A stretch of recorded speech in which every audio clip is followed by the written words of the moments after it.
sûr à Guillaume Faburel. Merci d'échanger avec nous, Guillaume, le temps de cette soirée organisée par l'association pardon, des Clionautes. Guillaume Faburel, vous êtes professeur d'études urbaines à l'université Lumière Lyon 2, enseignant à Sciences Po Lyon et, je viens de l'apprendre tout à l'heure, Sciences Po Rennes aussi. Vos domaines d'enseignement et de recherche concernent les villes et les environnements urbains, les aménagements et l'urbanisme. On peut aussi rajouter les mobilisations habitantes, la participation citoyenne et bien sûr, les liens entre écologie, ville et campagne. Parmi vos publications, Maud vient de rappeler la dernière. Nous pouvons aussi rappeler, bien sûr, en 2018, les métropoles barbares, démondialiser la ville, désurbaniser la terre. Et puis en 2020, pour en finir avec les grandes villes, manifestent pour une société écologique post-urbaine. Et donc Maud vient de le rappeler, cette année 2023, Indécence urbaine, l'ouvrage qui va nous intéresser ce soir. Dans ce dernier livre, Guillaume Faburel, vous continuez euh, à inviter le lecteur, le citoyen aussi, à repenser son rapport au territoire. Vous proposez une autre manière d'habiter la Terre. Et pour vous, la ville moderne est aveuglée, un aveuglement, je crois que vous utilisez ces termes, un aveuglement très urbain, peut-être même trop urbain, et donc un discours qui détonne en géographie. Donc, d'où ma première question. Ce soir, nous sommes nombreux à avoir étudié la géographie à l'université. Certains sont peut-être même candidats au concours de l'enseignement cette année. Dans le milieu de la recherche, Guillaume Faburel, ces dernières années, quelles sont pour vous les écoles de la géographie urbaine? Est-ce que vous pourriez nous les identifier et comment vous, personnellement, vous situez? Bonsoir tout le monde et puis merci pour l'invitation. Euh, Comment je me situe? Difficilement, je ne le cache pas.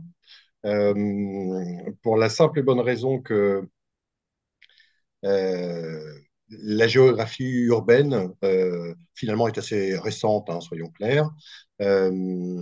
Et surtout, euh, et j'y reviendrai très certainement, mais est assez monolithique. Elle est dans un cadre paradigmatique qui est clairement pour moi dans le développement et la croissance. Voilà.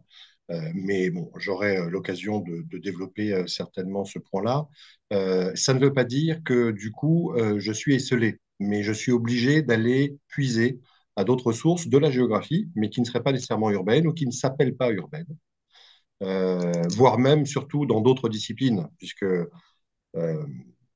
Indécence urbaine pour un nouveau pacte avec le vivant vise, après d'autres, hein, je n'ai pas la prétention de faire nouveauté, mais de situer le phénomène urbain à hauteur socio-anthropologique de la géohistoire, du temps long. Ce n'est pas simplement les métropoles ou la décision métropolitaine de telle ou telle ville sur les 5 derniers jours ou les 2 dernières années.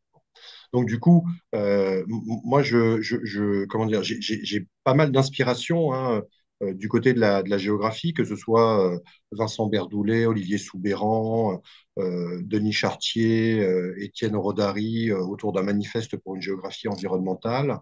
Euh, mais c'est, soyons clairs, plutôt depuis l'étranger que je suis amené à me nourrir. Alors, mais vraisemblablement parce que, enfin, c'est pas vraisemblable, parce que il y a des géographies anglo-saxonnes qui ont moins de pudeur vis-à-vis de la critique. Voilà. Je puise énormément dans une géographie critique, une géographie radicale, une géographie anarchiste. Euh, et là, du coup, alors je ne vais pas vous faire un inventaire à l'après-vert, peut-être que je pourrais vous envoyer les noms, mais vous les connaissez très certainement. Mais on n'a pas attendu nos pudeurs de gazelle de se poser la question des métropoles en 2020 ou 2019, au moment du confinement, de la pandémie, etc., pour avoir des critiques qui me semblent assez bien bordées, structurées, par la géographie culturelle, par la géographie sociale, par la géographie politique. Euh, et du coup, dans le monde géographique, il y a même des courants en Angleterre. Il y a un courant de vital geography, donc la géographie vitale, autour de la question de l'autonomie, voilà, qui a créé des laboratoires, des instituts, pas 50, mais juste ce qu'il faut pour avancer, à mon avis, dans le champ des idées. Euh, Vous avez une géographie critique d'essence et d'obédience marxiste qui, pour moi, fait aussi un très beau travail. Hein. Je pense à Swingdo sur la question de l'anthropocène, c'est comme ça qu'il l'appelle, en reprenant quelques collègues nord-américains. Euh, en fait, je suis un peu à l'étroit dans la géographie urbaine française. Voilà. Là, il y a un effet de construction, de champ et de discipline, et donc de disciplinarisation, passez-moi le terme, autour, on va dire, d'une ville qui, globalement, est convertie au statut d'objet-sujet, qui donne lieu plutôt à des analyses, on va dire, de dynamique, de structure, mais sans pour moi toujours avoir l'épaisseur historique. Donc du coup, je suis amené à plutôt cohabiter aussi, en plus d'une géographie étrangère, critique, radicale, anarchiste. Je cohabite aussi assez bien avec une histoire de l'environnement qui a connu sa mue ces dernières années. Elle est française, pour le coup, elle. Donc les écrits de François Jarige, de Bonneuil, de Frézot, c'est quelques autres, mais aussi avec l'archéologie, mais aussi avec l'anthropologie. Voilà. James Scott, Arturo Escobar, enfin voilà, des gens qui vont travailler dans euh, la multidimensionnalité et se faisant non pas dans l'universalité mais le plurivers. Voilà, quelque chose qui puise à d'autres cultures et d'autres cosmogonies, d'autres visions du monde, qui situe du coup par l'habité ce que serait une géographie autrement bordée que celle des territoires et de leur développement ou des réseaux et de leurs fonctions. Parce que soyons clairs, pour moi, de là où je suis, mais j'en ai pas la science infuse, la géographie urbaine française est très orientée par le déterminisme économique et structurel du système productif, est très orientée par les systèmes de déplacement, leur virtuosité, leur efficacité, leur ingéniosité, est très orientée par la ressource foncière qu'on doit capitaliser, éventuellement exploiter à des fins alimentaires, ça c'est la nouveauté des 10 dernières années, mais on n'est jamais, de mon point de vue, à hauteur de ce que le fait urbain fait à nos vies, à nos pensées et à nos visions. Voilà. Et pour ça, moi, j'ai besoin d'un appareil intellectuel et idéologique, et je le revendique bien volontiers, qui va puiser ailleurs ou qui va aux marges pour mieux se ressourcer. Voilà. Je ne sais pas si je réponds à la question, mais Si, du si, coup, très si je bien. devais y répondre en une fraction de seconde, c'est que je me sens un peu à l'étroit, je suis allé chercher d'autres amis, et ça se passe très bien, j'en suis très content. Voilà. Merci Guillaume Fabien. Justement, cette recherche universitaire française dans laquelle vous ne vous retrouvez sûrement pas a forcément des implications, des conséquences sur des répercussions sur nos propres programmes du secondaire. Nous sommes nombreux à être enseignants ce soir, aussi bien en collège qu'en lycée. Quel regard, même si j'ai déjà un petit peu ma petite idée, quel regard portez-vous sur cet enseignement de la géographie urbaine en France? Je suppose que vous avez déjà feuilleté certains manuels. Oui, oui, oui, tout à fait. Bah, déjà par ma fille, en l'occurrence, hein, qui est passée par là assez récemment. Donc effectivement, on a travaillé un peu ensemble, pas très très longtemps, je ne le cache pas, euh, sur les manuels de géographie notamment. Euh, en tout cas, pas très longtemps, dès qu'il s'agissait de parler de métropolisation. Voilà. Moi, pour moi, on a un paradigme métropolitain qui est surpuissant dans les manuels de géographie.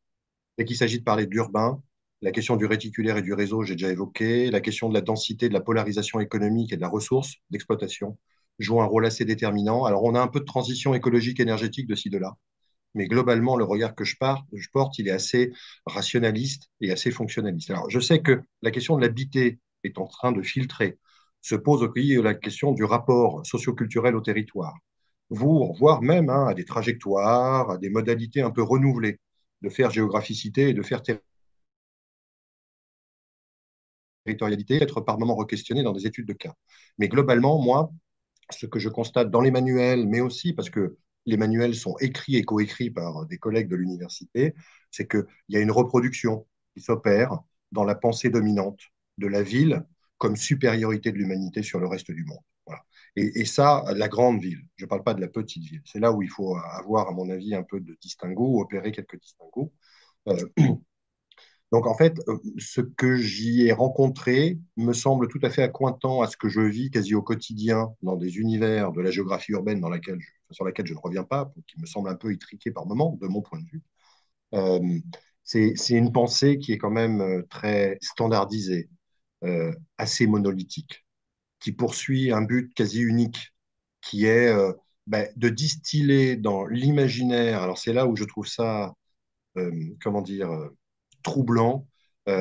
Pour le cas d'Emmanuel, c'est distiller dans l'esprit des jeunes que l'émancipation, la réalisation, la modernité ne se réalisent que finalement en se projetant dans ces univers de vie que constituent les villes et leur grandeur. Voilà.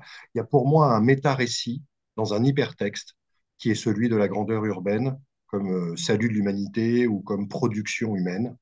Et là, pour le coup, alors je sais qu'il y a aussi bien évidemment une ouverture à la question des campagnes, mais ça me semble très déséquilibré et assez asymétrique, qu'on est plutôt dans une présentation des ruralités, on y reviendra très certainement, qui sont plutôt assujettis, domestiqués, ou en tout cas, dont finalement la perspective est éminemment et étroitement rendue dépendante des politiques urbaines et des grandes institutions qui, comme par hasard, sont elles-mêmes localisées dans les espaces métropolitains. C'est pas un hasard, c'est un fait de construction économique et politique simultanément. Bon.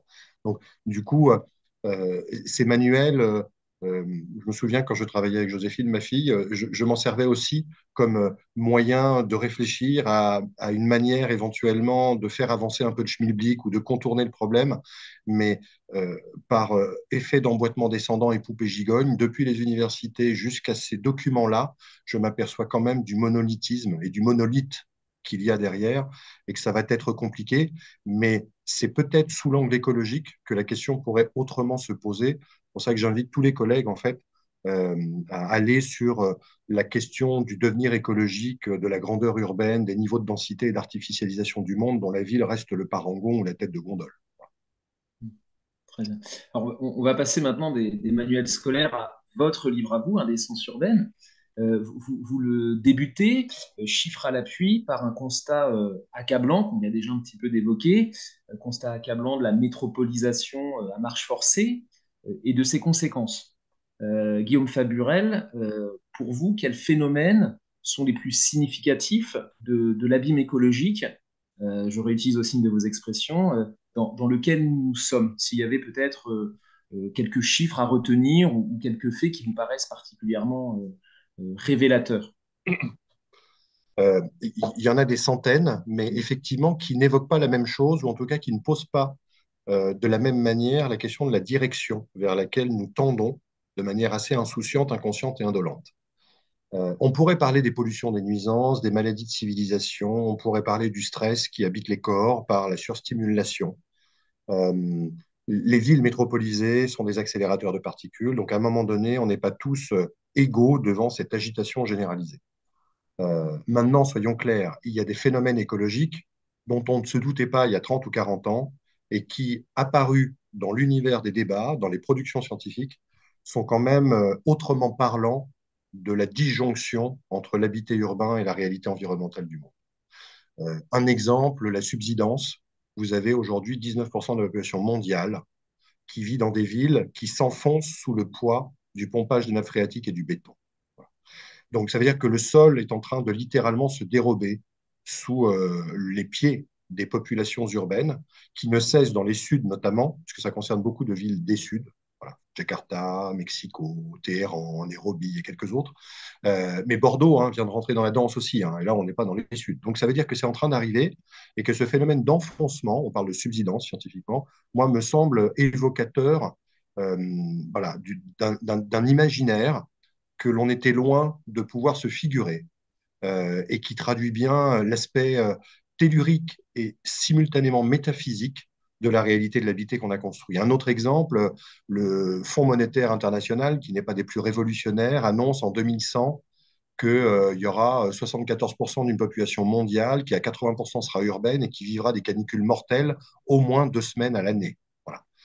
Donc le réchauffement climatique, le dérèglement va faire que, et on l'a vu, les îlots de chaleur urbains, les fournaises, les canicules sont particulièrement préjudiciables aux corps urbains. Et là, on en est arrivé à un niveau létal. Donc, il y a quelque chose là. Paris est annoncé à 50 degrés en 2050. Se pose vraiment la question de la vivabilité de ces fours urbains métropolitains que le béton et l'acier ont construits pour la densité et qui, d'un point de vue thermique, ne sont pas les meilleurs conseillers pour continuer à vivre dans des températures un peu acceptables. Euh, Autre exemple qui me semble, alors pour le coup un peu décentré de l'écologie au sens des pollutions, des nuisances et des risques, mais qui pose clairement pour moi la question, la seule peut-être qui vaille, la question de l'autonomie. Les 100 premières villes de France ont 2 à 3 jours d'autonomie alimentaire. Voilà. Et l'autonomie énergétique se chiffre en heures et pas en jours. Il y a là, pour moi, d'un point de vue écologique, certainement la piste à approfondir, mais si les responsables étaient responsables, nous devrions y être depuis déjà quelques années. Comment rendre autonome, souverain, résilient, j'emploie tous les termes du marketing ambiant, hein, j'en suis désolé, mais comment rendre autonome les grandes agglomérations qui, en fait, ont acheté leur propre pérennité en faisant venir de très très loin. Sur Paris, par exemple, le moindre légume parcourt en moyenne 800 km avant d'arriver sur une étale. On a donc là, en fait, des villes qui, par leur grandeur, se sont attachées les services, ont converti des territoires en serviteurs, des territoires servants, des arrière-pays qui ont été convertis à des fins de concentration et de polarisation humaine et urbaine, au détriment de ces mêmes territoires, pour moi, et surtout par l'imaginaire et surtout le fantasme de la délivrance matérielle qui n'a pas été un fantasme, hein, qui a véritablement existé, dorénavant est en train de se retourner par la descente énergétique, la descente matérielle, c'est-à-dire, grosso modo, les ressources que l'on croyait éternelles sont en train de fondre comme neige au soleil. Là, il y a, à mon avis, autour de l'autonomie, quelque chose qui pose autrement la question écologique et particulièrement l'écologie politique des grandes villes métropolitaines. Tout à l'heure, vous parliez euh, du lien avec l'histoire de l'environnement. Justement, en termes de périodicité, quels seraient pour vous les moments de rupture qui nous auraient fait basculer, alors je ne sais pas si on peut utiliser ces termes, d'une urbanité qui a peut-être été raisonnable jusqu'à un certain moment, acceptable en tout cas, à une urbanité aujourd'hui toute puissante, écrasante, etc.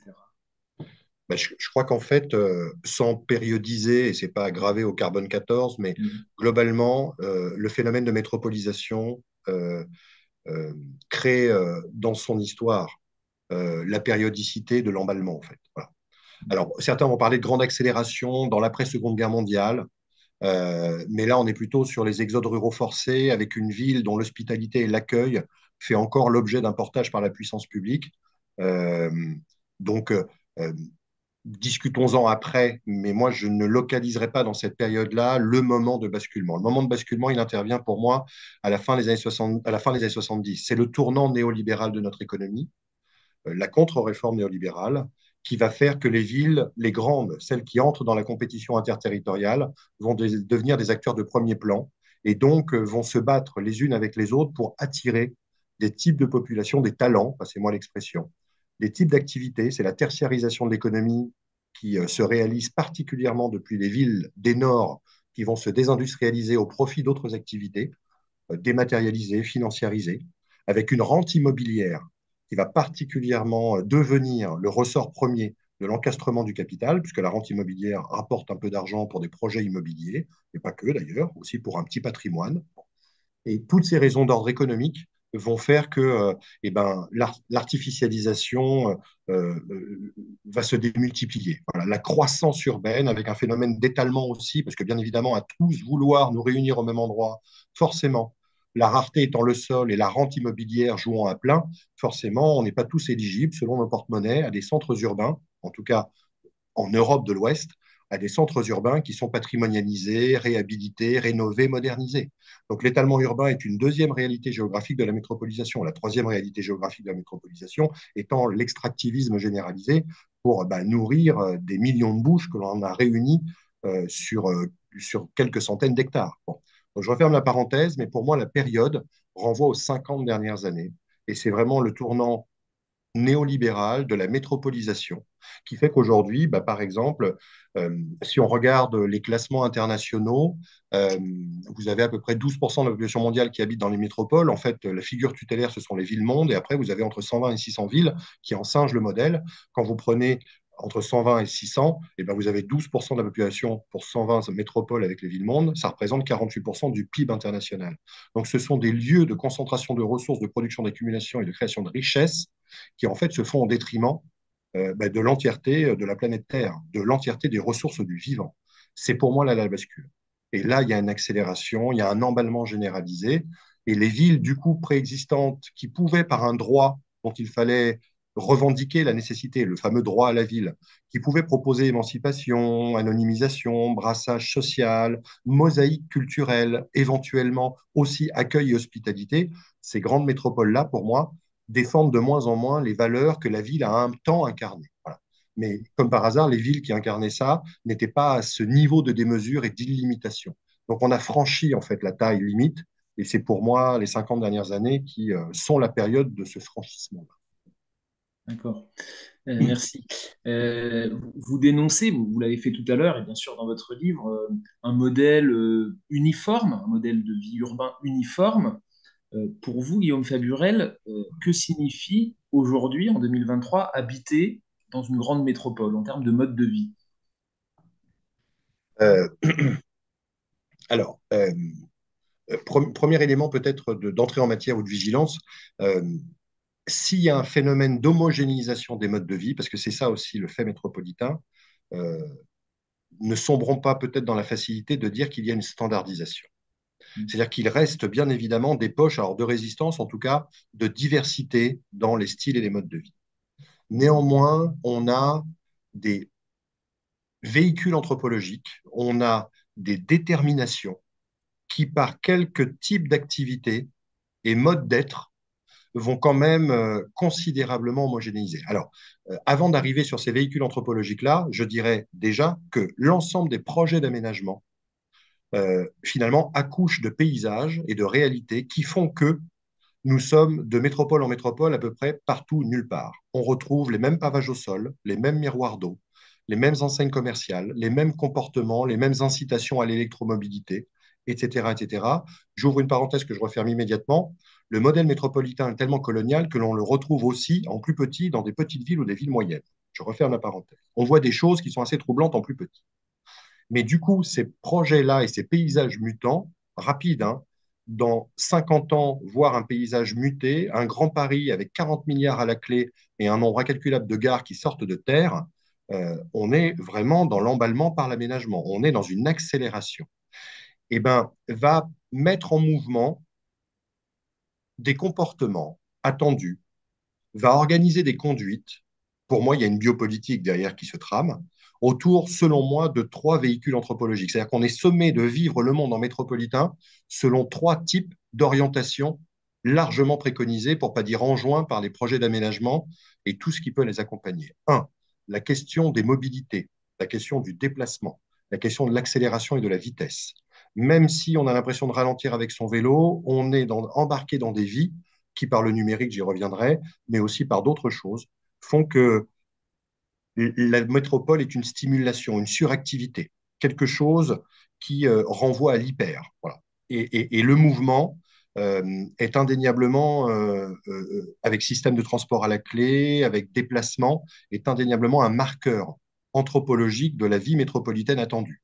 Tout le monde ne s'y commet pas, néanmoins, c'est globalement le sens vers lequel nous devrions et nous allons immanquablement toutes et tous aller. Deux, le deuxième véhicule anthropologique me semble être autour de l'événementialisation de la ville.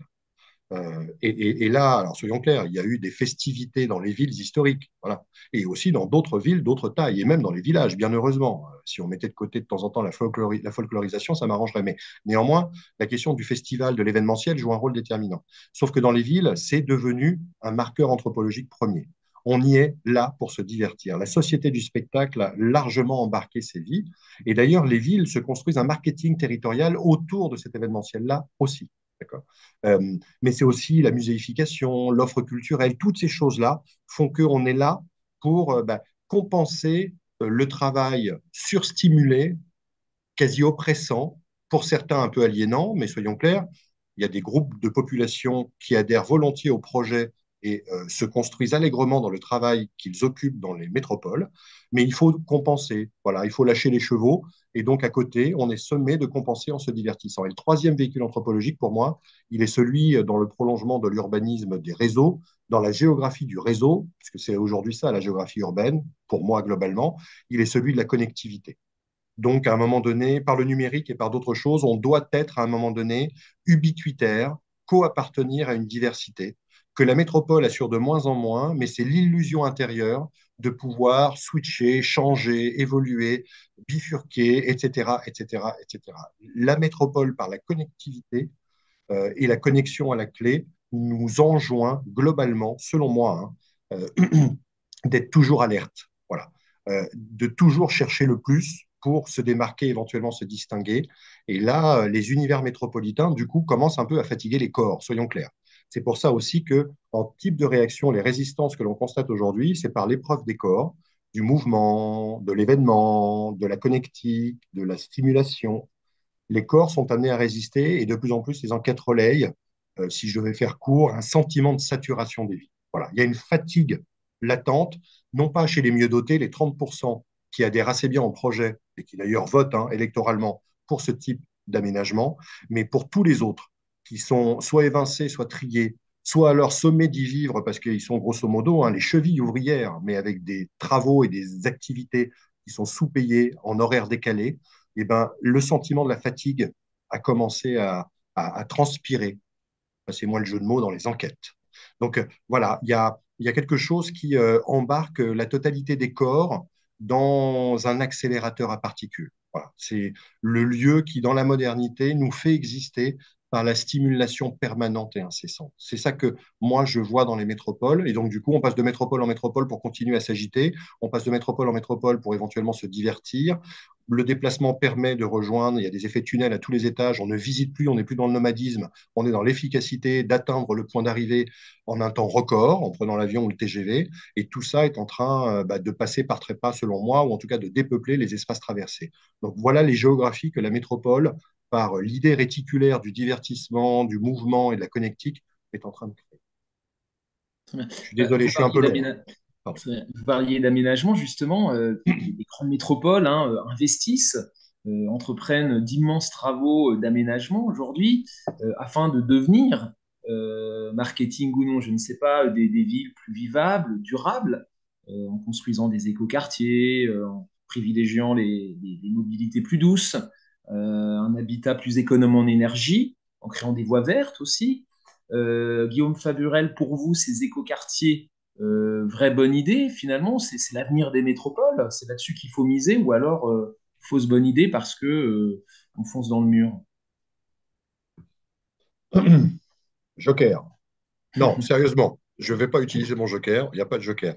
Moi, comment dire, j'y ai cru. Là, c'est, c'est, c'est le moment intime de notre discussion. Vous allez faire ma psychanalyse. Je vais vous proposer ça. Moi, j'y ai cru. J'ai même travaillé pour le ministère autour de la question des écoquartiers. Et c'est d'expérience de recherche que globalement, mais aussi en ayant travaillé sur des conflits d'aménagement pour causes environnementales. C'est de là d'où je viens en géographie, hein. Mes premières recherches ont porté là-dessus. Donc, l'idée du conflit, de l'environnement qui résiste et des habitants qui se mobilisent, c'est clairement de là que je suis parti. Les écoquartiers, je les ai appréhendés avec ce filtre-là, c'est-à-dire en quoi les écoquartiers pourraient proposer un mode de vie réellement alternatif. Et force est de constater, soyons clairs, que ça ne modifie, mais quasiment en rien, les modes de vie, alors même que le marketing territorial enjoint à des comportements qui soient un peu différents. Il y a eu plusieurs générations dans les écoquartiers. Je ne vais pas vous en faire l'inventaire, hein, mais la question énergétique a d'abord été la justification première. Économie d'énergie en vivant des habitats qui ont été pensés à des fins économiques, énergétiquement. On s'aperçoit que les comportements ne sont pas adaptés ou que les dispositifs, de toute façon, n'ont pas l'efficacité et la résilience annoncées. Puis après, il y a eu la question de l'usage de la voiture, du jardin partagé en îlot central, dans les écoquartiers. Plein d'écoquartiers sont sur le même modèle morphologique, avec des espaces du commun, avec une démocratie qui se voudrait renouveler, plus participative. Mais c'est en fait une fausse bonne idée. Je vais aller rapidement à la conclusion, vous l'aurez compris, mais en tout cas étayée par des travaux de recherche et aussi d'autres collègues, puisqu'à un moment donné, les écoquartiers étaient un fétiche de la recherche nationale, vu que c'est un démonstrateur que l'on vend à l'international, et bien, il y avait des crédits de recherche à la clé. Je vais directement à la conclusion. L'écoquartier participe de la gentrification des espaces centralisés, voilà, n'est pas du tout destiné aux catégories populaires, mais tout simplement parce que la rente immobilière et que le capitalisme urbain fait que les écoquartiers, là où ils sont situés, généralement sur des friches qui ont été libérées par l'industrie à proximité immédiate, donc dans des lieux et des espaces qui représentent un intérêt foncier tout à fait évident pour faire venir et continuer à attirer, les écoquartiers non seulement participent de l'attractivité différenciée, en créant de la gentrification ou en participant de la gentrification. D'ailleurs, si je devais me laisser aller, toutes les politiques métropolitaines tournées vers l'écologie, de revégétalisation, de renaturation, d'agriculture urbaine, d'écoquartiers, de systèmes de transport décarbonés, d'électromobilité, toutes ces choses-là participent en fait, mais c'est un fait du capitalisme urbain, participent en fait de la gentrification. Et ça, les comparaisons internationales sont dorénavant claires. Donc, se pose vraiment la question de la compatibilité entre le préfixe éco et urbain. Voilà. Mais pour les villes de grande taille, se pose vraiment la question pour les écoquartiers. Moi, pour moi, c'est tranché de leur propre vivabilité ou viabilité dans l'idée de rendre plus habitables et vivables des espaces urbains entiers. Force est de constater qu'aujourd'hui, ça n'est pas à la hauteur des enjeux, tout comme l'agriculture urbaine ne l'est pas, l'électromobilité, la ville du quart d'heure, enfin bref, tous les termes adjectivaux qui sont adossés aux métropoles, durable, sensible, vivable, campagne, etc. Parce que maintenant, le marketing tourne à plein. Hein. On voit plein de métropoles s'introniser et travailler autour de l'idée de leur propre résilience, vulnérabilité, mais aussi vivabilité. Tout ça, pour moi, est en fait repoussé pour mieux sauter. Il y a un moment donné, euh, l'écologie, voilà, au regard de ce qu'on disait tout à l'heure, la subsidence, l'enfoncement, euh, les canicules estivales, les fournaises urbaines, le défaut d'autonomie énergétique alimentaire, tout ça, en fait, n'est pas tenable à moyenne échéance. Et le problème, c'est qu'en fait, le mur s'est rapproché. L'échéance est elle-même annoncée. Lorsqu'auparavant, on croyait avoir encore 1 ou 2 siècles devant nous, je crois, sans catastrophisme aucun, qu'on devrait maintenant collectivement se poser la question du devenir urbain. Et les écoquartiers n'aident pas, puisqu'ils participent de l'attractivité différenciée dont j'ai commencé à Merci. parler. Dans votre ouvrage Indécence urbaine, Guillaume Fébruel, moi, il y a un passage que j'ai trouvé passionnant, justement parce qu'on sort des idées reçues, hein, c'est un livre qui bouscule, et vous prenez justement l'exemple du vote, de l'intégration, je crois, des migrants, justement pour souligner que tout cet imaginaire qui entoure les métropoles, dont vous parlez depuis tout à l'heure, une métropole qui serait le lieu de l'intégration, de la culture citoyenne, de la modernité, et à l'inverse, une campagne réactionnaire et arriérée, finalement, cet imaginaire n'est peut-être pas si vérifié que ça, si on s'intéresse aux chiffres et à d'autres choses. Oui, oui, oui, tout à fait. En fait, comment dire, la métropole essaye de réanimer ou de continuer à cultiver la supériorité culturelle qu'elle s'est imposée au détriment d'autres formes d'habiter. Voilà. Ville-campagne, urbain-rural reproduit quasi à l'infini le partage de la modernité nature-culture dont on voit hein, les effets dramatiques aujourd'hui. Du coup, la culturalité ou les cultures urbaines se sont nourries d'un certain nombre, on va dire, de fables, ou en tout cas aujourd'hui que l'on peut considérer comme fables.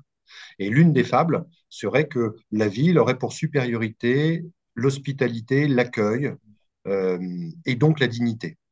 Or, soyons clairs, ça s'est fait bien évidemment à front renversé en disqualifiant, en désymbolisant, en retranchant la fierté à d'autres formes d'habiter les campagnes, de pouvoir elles-mêmes accueillir, mais selon leurs propres modalités. Et c'est ainsi qu'elles se sont construites une trajectoire de supériorité à la fois symbolique et pratique. Sauf que quand on regarde dans les détails, les conditions qui sont offertes aux migrants, aux sans domicile fixe, aux femmes ou à d'autres groupes comme ça constitués, celles et ceux qui ont été de tout temps, ou en tout cas aujourd'hui, les plus dominés, la ville n'offre pas le cadre tel que énoncé dans l'histoire de sa propre réalisation et de sa propre intégration par l'émancipation. Et ça, moi, ça me semble être...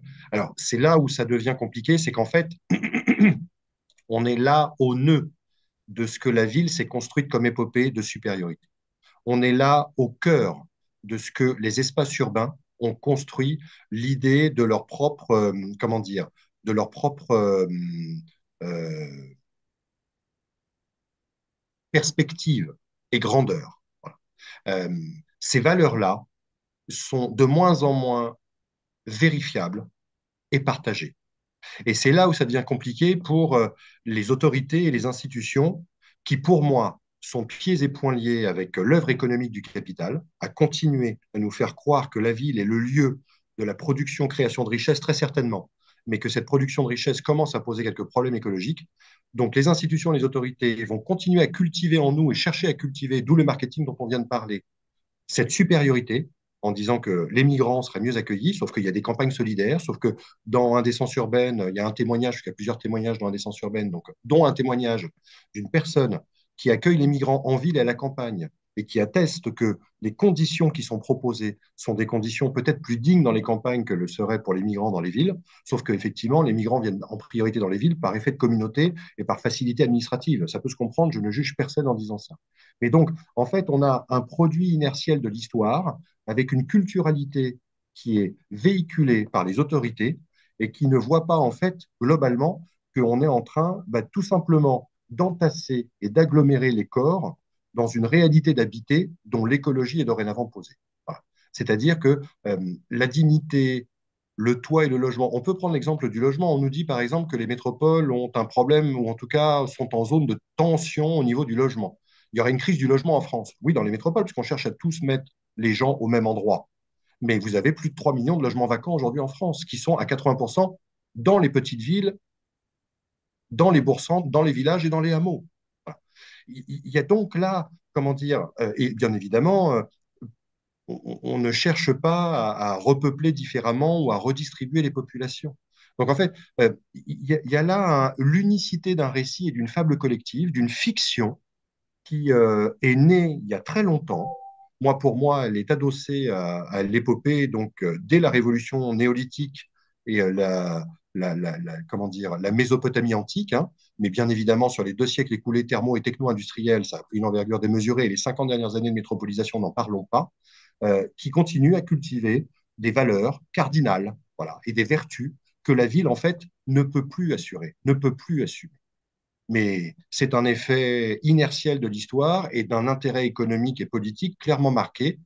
Et je crois que là, le problème est posé. Et du coup, la condition ou les conditions proposées sont loin d'être celles et ceux qu'on pouvait proposer il y a encore 30 à 40 ans et encore. Les bidonvilles et la bidonvillisation du monde encore présente aujourd'hui dans les villes des Suds traduit bien globalement que les villes métropolisées et grandissantes n'offrent pas les conditions d'habitabilité les plus dignes pour les précaires, pour les modestes, pour les racisés, pour toutes ces populations-là. Donc voilà, j'essaye de montrer à quel point il y a à déconstruire aussi quelques allants de soi, quelques habitudes de pensée, et les cultures urbaines et l'accueil et l'hospitalité, à mon avis, doivent dorénavant être reposées. Vous, vous, vous déconstruisez aussi autre chose. Je suis en train de penser aux espaces périurbains, hein, Ouais. qui souvent dans la pensée universitaire habituelle, voilà, ce sont des espaces qui sont dénoncés comme étant des espaces un petit peu mi-ville, mi-campagne, mais aucun des deux finalement, des espaces presque bâtards, sans identité. Dans votre ouvrage, vous les, alors je vais peut-être y aller un petit peu fort, mais vous les réhabilitez presque, je crois. Ou en tout cas, vous Réhabiliter. nuancez. Oui, oui, j'essaye de, Voilà. de nuancer. Alors, pour la première raison que j'ai déjà évoquée, donc je répète juste une fraction de seconde, c'est que euh, opposer périurbain et urbain, bon, déjà, juste oui, une incise de 15 secondes, les termes que nous employons. Euh, Périurbain, il y a pas plus anonymisant et disqualifiant que de parler de périurbain. Si en plus vous êtes profession intermédiaire d'une ville moyenne avec son périurbain et que vous habitez la diagonale du vide, imaginez comment les termes sont disqualifiants, voilà, stigmatisants pour les populations. Je referme la parenthèse, c'était une dédicace à l'INSEE et à d'autres instituts. Bon. Là, à mon avis, dans le périurbain, c'est ce que je disais tout à l'heure, c'est l'un des 3 visages de la métropolisation. C'est-à-dire que le périurbain est un effet direct de la métropolisation que nous avons connue sur les 50 dernières années. Plus vous concentrez, plus la rareté, plus il faut s'étaler, et plus il y a un périurbain, ou en tout cas un environnement subi qui impose de déménager et de s'éloigner, et donc d'être dépendant de la voiture pour continuer à travailler parce que les emplois n'ont pas suivi. C'est d'une réalité biblique, je ne suis pas religieux pour un sou, mais c'est mécanique, c'est tout à fait évident. La question après, qui est de tirer à boulet rouge et de crier haro sur le périurbain, c'est qu'est-ce qu'on fait des plus de 15 millions de périurbains aujourd'hui en France? Voilà. Est-ce qu'on pourrait avoir un peu de responsabilité dans le propos et peut-être admettre qu'il y a aussi des éléments de désirabilité qui, dans le périurbain, pourraient représenter des choses importantes à intégrer au débat. On ne va pas pouvoir redensifier, on ne va pas pouvoir remettre le périurbain dans l'urbain, ce n'est pas possible. Donc, entendons-nous sur le fait que le périurbain va devoir peut-être évoluer, mais dans son cadre habité. Deux, les recherches récentes montrent qu'il y a un affranchissement croissant des périurbains vis-à-vis de la centralité urbaine. De moins en moins au théâtre, de moins en moins au cinéma. Grosso modo, le périurbain, voilà, par un effet de rapprochement, mais par les activités scolaires, par le monde scolaire, par les activités culturelles, micro-locales, le périurbain commence à s'affranchir un peu des centralités métropolitaines. Ce n'est pas toujours le cas, mais c'est en train d'advenir. Et puis trois, euh, l'idée que le petit pavillon de la maison Phoenix des années 70 soit le lot commun du périurbain, c'est ne jamais y avoir mis les pieds, soyons clairs. Le périurbain offre aujourd'hui une diversité. Ça ne veut pas dire qu'il est bon parce qu'il artificialise. Ça veut juste dire qu'on a encore peut-être de l'accès à la terre, il y a quelques jardins, et que là, autour de ces morphologies-là, qui répondent à des aspirations sociales clairement incarnées, et je ne parle pas de la petite propriété ou simplement du jardin qui serait cosmétisé ou totalement standardisé avec son gazon tondu 3 fois par semaine. Tout ça, ce sont pour moi des caricatures qui, en fait, masquent un sentiment très urbaphilique qui est que le périurbain est le reliquat, le déchet involontaire, voilà, la déséconomie externe d'une centralité urbaine qui reste le phare, qui reste le lieu, comme par hasard, habité par les gens qui ont ce type de discours. Voilà. Donc, je ne réhabilite pas, j'essaye juste de dire, par enquête et recherche menée, qu'il y a des formes d'habiter qui, dans le périurbain, sont tout à fait convertibles à l'écologie et pourraient avoir beaucoup plus de vertu que de redensifier, de tout reconcentrer, parce que c'est ça, avec le zéro artificialisation net, qui nous est aujourd'hui proposé. Voilà. Et du coup, j'emprunte à d'autres. Si tant est que vous parliez de réhabilitation, moi je suis prêt à vous suivre. Mais en fait, j'emprunte à d'autres qui ont déjà commencé ce travail-là, mais aussi autour des petites villes. Éric Chauvier, anthropologue, sur son travail des petites villes, mais extraordinaire, montre à quel point on a des trajectoires de vie, on a des modes de pensée, on y revient à un moment donné dans sa propre trajectoire, mais ce n'est pas par dérédiction, abandon ou soumission, c'est parce que à un moment donné, on a des affects et on s'y est attaché. Ça serait bien qu'aussi pour le périurbain, on pourrait se considérer que ça n'est pas un étalement en nappe fonctionnel, purement rationnel, subi ou choisi, mais qu'il y a des affects dans le rapport à l'habité et qu'il y a des environnements et des paysages qui mériteraient peut-être d'évoluer, mais qui représentent un fragment entier d'existence de population et qu'on ne peut pas d'un claquement de doigts leur décider ou leur imposer de déménager. Voilà. C'est en ça que moi, le périurbain, pour moi, est peut-être non pas un faux débat, mais un débat qui est mal engagé. C'est un sous-produit de la métropolisation. Si vous voulez vraiment vous faire le périurbain, là je parle aux collègues, il va d'abord peut-être falloir commencer par poser la question des centralités métropolitaines. Parce que les deux, comme une dialectique, évoluent de concert. Un des principaux aussi d'intérêt de votre ouvrage, Un descent sur N, Guillaume Faburel, c'est que au-delà de ce constat, vous proposez des solutions, des débuts de solutions, même si certaines bien sûr existent déjà. Alors, désurbaniser, réempaysanner. Est-ce que vous pourriez préciser alors, Guillaume Faburel, sous quelle forme désurbaniser, réempaysanner? Est-ce qu'on peut finalement continuer à vivre en ville, vu tout ce que vous venez de nous dire? Et si oui, alors est-ce qu'il existerait un seuil? Est-ce que, d'après vos recherches, vos travaux, vous avez réussi à fixer ce seuil qui permettrait de vivre dans une métropole, dans une ville, de manière vivable et durable? Pour moi, là, la question en implique une autre, qu'on s'entende sur quelle est l'écologie que nous visons collectivement. Si c'est l'écologie urbaine telle qu'elle nous est proposée, du transfert énergétique, c'est-à-dire du tout fossile à l'électrique, sans se poser la question des modalités de production de la fameuse électricité, nucléaire ou autre, hein, parce que soyons clairs, ce sont les campagnes qui sont en train de s'équiper d'énergie renouvelable pour des comportements très urbains et très métropolitains. Voilà. L'électrification des mobilités en voiture pour un SUV de plus de 2 tonnes, je suis amené avec d'autres à me poser la question de la réelle utilité. Bon, donc pour moi, de quelle écologie s'agit-il? Quelle serait celle qui serait peut-être plus décente et responsable à l'endroit de la réalité d'effondrement dans laquelle, pour moi, nous sommes engagés?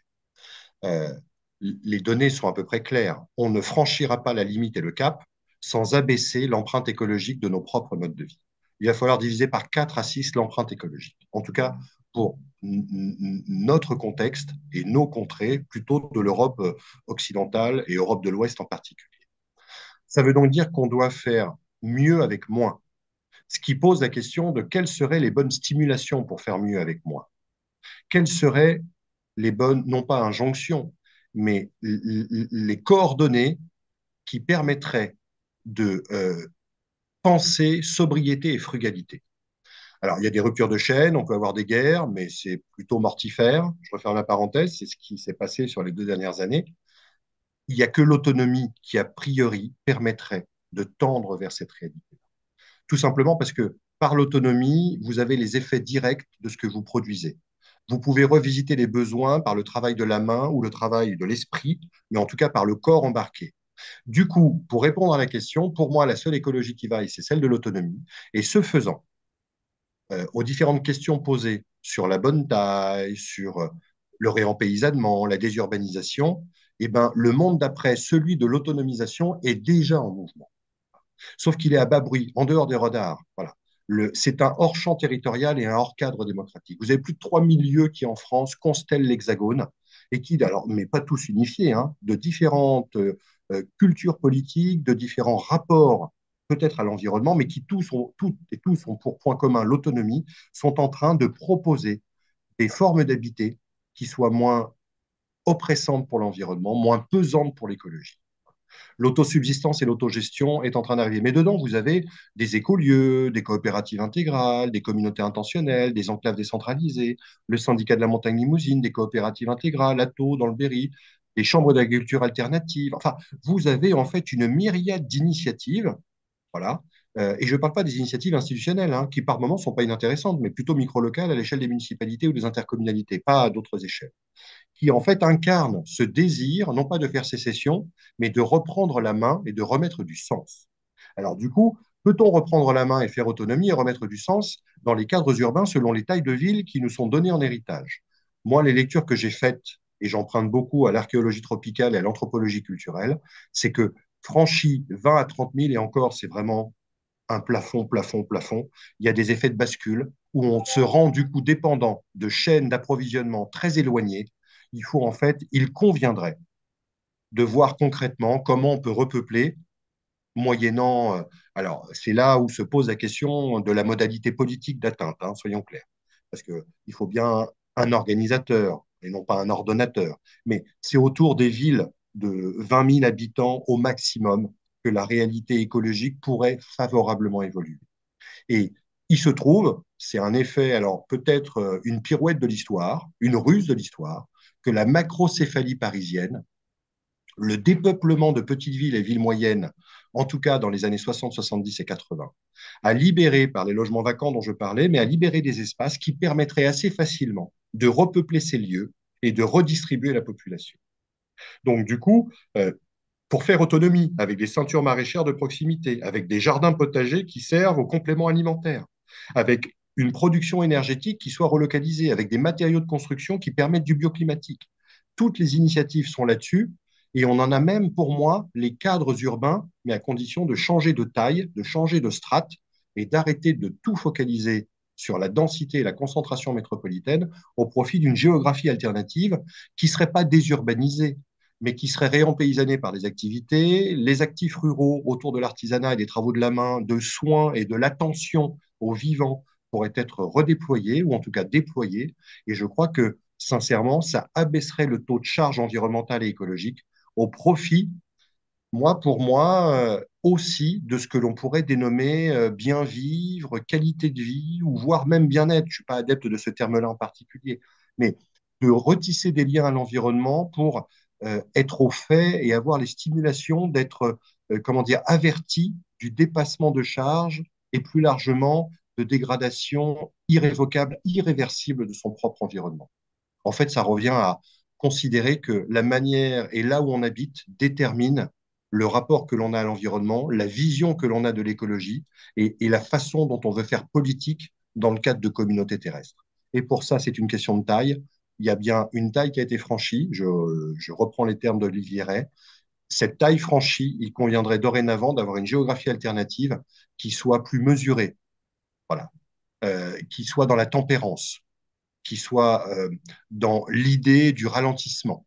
C'est pour ça qu'on développe, après d'autres, hein, le concept de biorégion post-urbaine, qui permet à une échelle d'une trentaine de kilomètres, 20 à 30 kilomètres de diamètre, de réunir 30 à 40 000 personnes non regroupées au même endroit et d'avoir des circulations décarbonées, d'avoir des rapports directs de la main à la terre, d'avoir des cellules de production par l'outil de ce que serait un artisanat qui soit réellement utile et qui n'oublie pas la culture sans folklorisation, parce que nos régions et nos pays géographiques ont aussi des cultures avec lesquelles il va falloir renouer à condition de cesser de les stigmatiser. Voilà.